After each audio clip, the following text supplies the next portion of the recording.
In a recent study, it was found that the people's number one fear was public speaking, ahead of death. Now, this means, at a funeral, a person would rather be in the coffin dead than saying the eulogy alive. And on that bright and cheerful note, good afternoon, ladies and gentlemen, and welcome to the Churchill ESU Public Speaking Competition here at Churchill College, Cambridge. Voting has been one of the most precedented topics of the political world, and today we will be explaining why the voting age should be lowered to 16.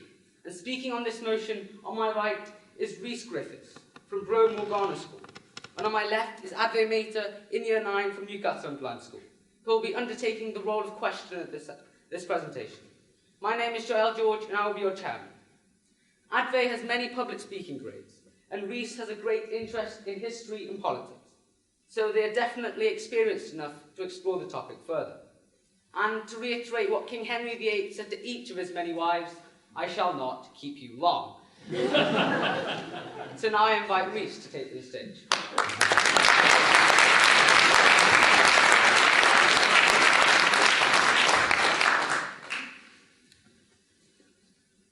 Plato famously said that it was wrong for the young to vote, as they were vain, fickle, often drunk, easily led and foolish. On the other hand, the head of politics here at Cambridge University, Professor David Runciman, recently said that children as young as 6 should be given a vote in an attempt to tackle the age bias in modern democracy. Two pretty extreme views, I think you'll agree. And while I disagree with them both, I do feel strongly that we should lower the voting age to 16. Because, ladies and gentlemen, we are in a democratic crisis caused by a demographic change. Let me explain. Since 1918, the British have been governed through representative democracy, the government of the people, by the people, for the people. Yet, for hundreds of years, people have literally fought to have the right to vote.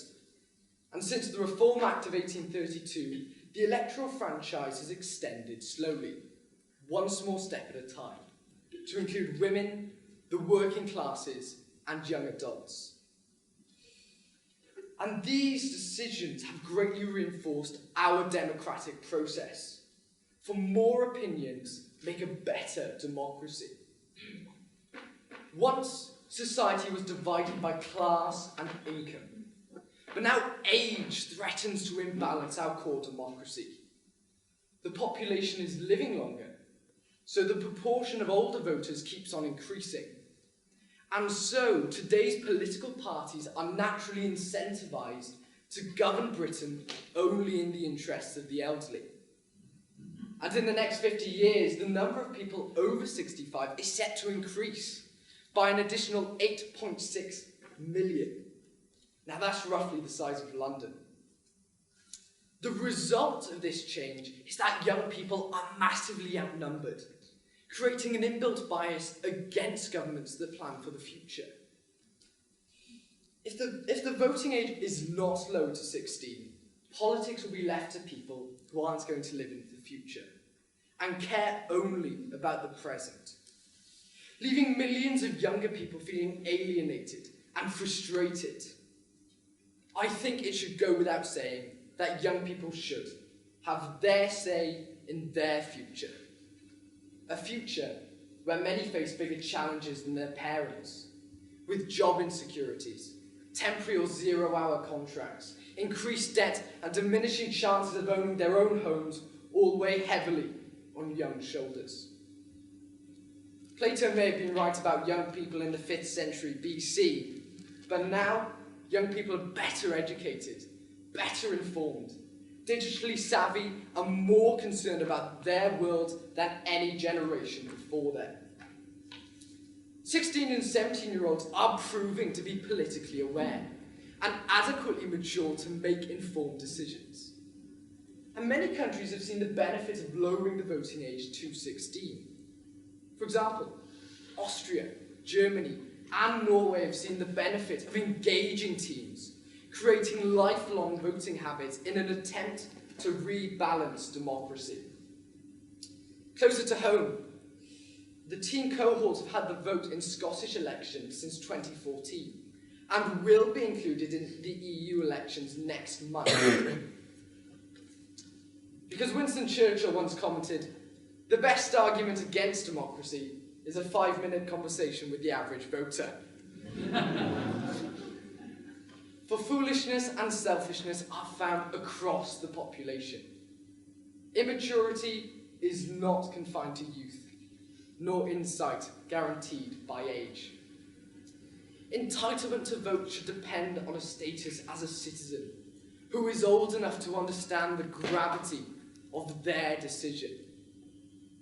And society has long regarded 16 as a watershed in love, independence, national defence and taxes. We are ready to vote. We are ready to have our say in our future. Thank you.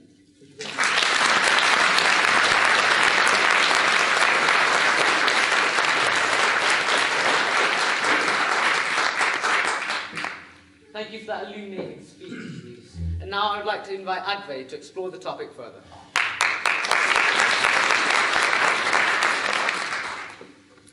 Ladies and gentlemen, it's my privilege to be questioner for this presentation and to help expand Reese's opinions and knowledge on this topic he is so clearly passionate about. To start off, do you think 16-year-olds are simply mature enough to make political decisions? No, that is a really good question, and this is one of the main arguments against lowering the voting age. But I think the best way to answer this is in fact just to look at the news in the past recent weeks. Recently we've seen huge protests, I'm sure you have seen in London, where the youth climate change movement has been protesting in order to get politicians to take notice of this action. But more significantly, the face of these protests is in fact Greta Thunberg, a 16-year-old herself. And it's crucial that we give 16-year-olds this vote so they can show their discontent in the ballot box rather than on the streets of London, as we've seen. But thank you for your question. To follow on from this, do you think that by lowering the age, we should make the first vote at the age of 16 compulsory, as it is in Australia, to make sure that there is political involvement with the youth? No, that's a really good point again, actually. Because many debate that we should just make it compulsory like in Australia and not lower the voting age.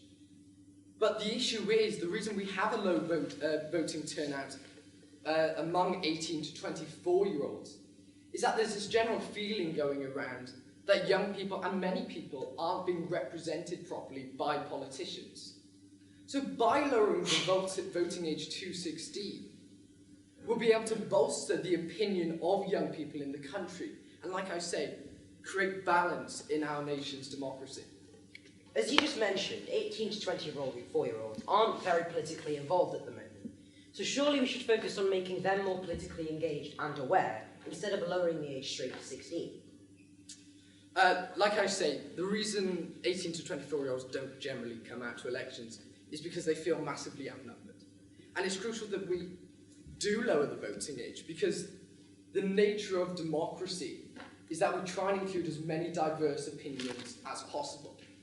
And like I say, 16 and 17-year-olds have proven that they can have their own sophisticated political opinions. So it's more crucial that we don't see this as a tug of war between generations, but as a matter of fact, to welcome the 1.5 million opinions of the 16 and 17-year-olds in Britain today. Thank you for your question. Earlier on in your speech, you mentioned unbalance in democracy and how the older generations are more and more prevalent in the issues that are currently being faced in our country. So do you think lowering the age to 16 will bring balance to the UK's politics? Well, I mentioned the words of Professor David Runciman earlier, and that to have true balance it should be lowered to 6, but perhaps this was a bit of an exaggeration. Lowering the voting age to 16 will definitely be a start to begin to address some of the unbalance we have in Britain today. But most importantly, like I mentioned earlier, we shouldn't see this as a competition. And we shouldn't see this as a tug of war, like I said. And we need to welcome these opinions, because we have issues in our society. For example, the school system is constantly under scrutiny. So who better to ask to improve the system than the people who've been through it. So it's absolutely crucial that we do lower the voting age. If the age is lowered to 16, as you suggest, how would you further engage the youth to be involved in politics and democracy? Again, that's a great question. I think the best way to answer that is in fact to look at a real-world scenario. During the last general election, Sadiq Khan suggested, in order to engage teens, and if we were to lower the voting age, that we should introduce polling stations in schools, online voting, and registering on the day. Because this would definitely help, as you know, young people are a little bit unorganised, and it would help them feel that they can take part extremely easily. Thank you. Thank you very much for that question and answer session.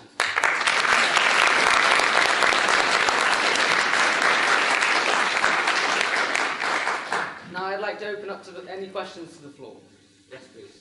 I hate to be the person to mention these, but if the voting age during the Brexit process was lowered to 16, do you think that would have made a difference to the overall results? No, that's an excellent point. And the polls have shown, yeah, it could have had some difference. And I'm going to be honest with Brexit, none of us know what's going to happen. But like I say, the crucial thing is here that it isn't about who won and who lost. It's about acknowledging the opinions of the millions of people here that are currently being ignored by politicians. So yeah, thank you. Any other questions? Oh, yes, please. Voting is an act of responsibility. Yes. So, for example, if you vote, then you vote for a government to do something, which will then cost money. And if you're 16, unfortunately, for the rest of the people, you're not yet paying tax, so you're not paying for the thing you're voting for to happen. Is that not voting for 16? Is that unfair to the people that are paying tax that they voted 18? Yeah, that's a really excellent point. But I think what we do forget is, as a matter of fact, since being born, we've actually all paid tax through VAT and through other forms.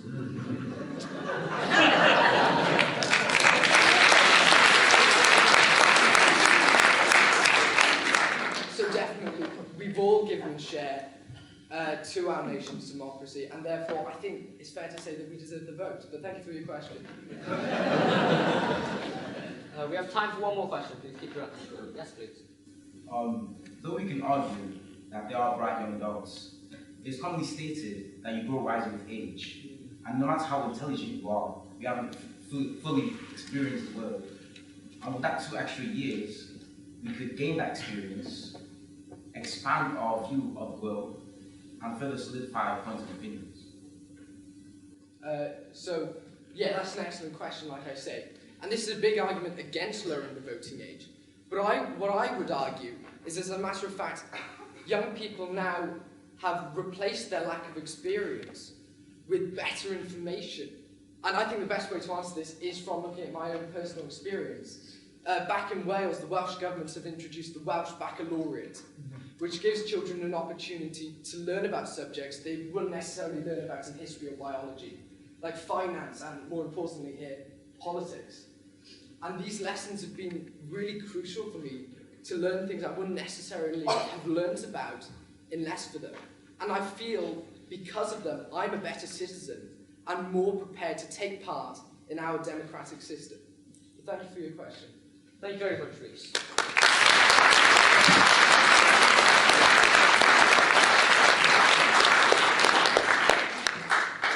Ladies and gentlemen, I hope my concluding speech will keep you on the edge of your seats. Hopefully because you're excited and not because you're trying to summon up the nerve to leave. And finally, before I conclude this presentation, I would like to thank the ESU for giving us this opportunity to compete, Churchill College for hosting it, the organisers for making it a possibility, the judges, of course, for their valuable time, Rhys for his thoughtful speech, and Adve for his inquisitive questions. And last but not least, the audience. I thank you personally for having listened to me ramble on for the last minute or so. So, to conclude, we believe that the voting age should be lowered to 60. By encouraging younger people to vote, it creates a lifelong voting habit for the youth. There is a huge imbalance in democracy right now, which leaves the youth with a small say in their own future. As the world of politics increases, more and more young people are being politically engaged. So this further supports the argument that 16-year-olds should be allowed to vote. I'd like to end with a Churchill quote. The truth is incontrovertible. Malice may attack it. Ignorance may deride it. But in the end, it's there.